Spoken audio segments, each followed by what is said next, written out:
let's talk about a different kind of empire, one that wasn't built on military conquest, but on the sheer power of its ideas. We're going to dive into a historical period defined not by its armies, but by its incredible intellectual and scientific leadership.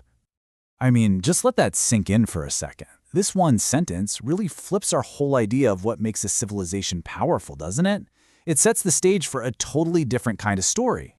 So what does a different kind of power even look like? Well, for this civilization, stretching all the way from Spain to Baghdad, influence wasn't about dominating people. It was about discovering the world around them. And this wasn't just some brief flash in the pan. We're talking about a huge stretch of time, kicking off around the 8th century and really hitting its peak for the next 400 years. It was a sustained era of just profound discovery. But you have to ask, what was driving it all? What was the engine? Well, this gets us to the absolute heart of it, the secret sauce, if you will. It all boiled down to a single, incredibly powerful belief about what knowledge actually is. And here's the game changer. Learning wasn't just a hobby for the rich or something you did to get a good job. It was seen as a religious duty, a sacred obligation for every single person. And that one idea, well, it changed everything. To really get this connection, you need to understand the concept of zikr. In Islam, zikr is a form of devotion, a way of constantly remembering God and His greatness. And boom, there's the link.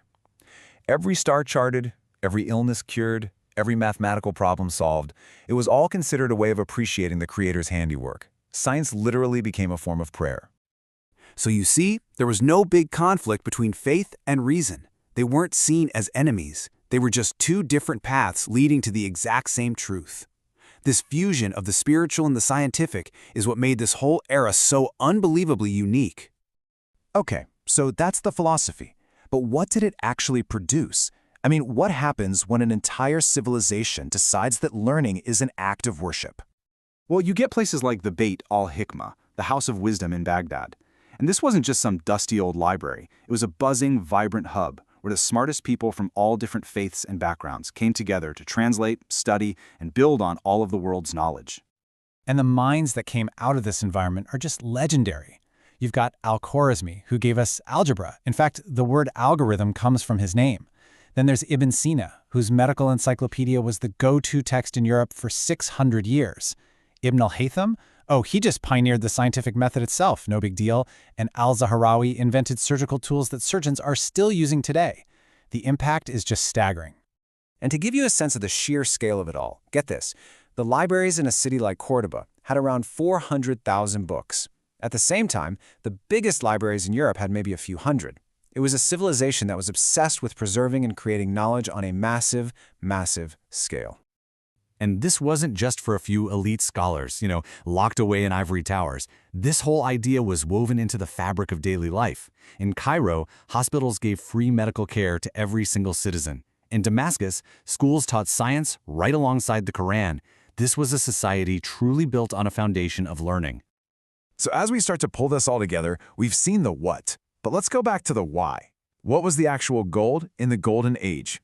It wasn't the inventions themselves. It was the reason behind them. See, the motivation was just different. The main goal wasn't to get famous. It wasn't about gaining power, things that often drive innovation today. It was a pure and simple chase for understanding, a chase for truth, all to get closer to God.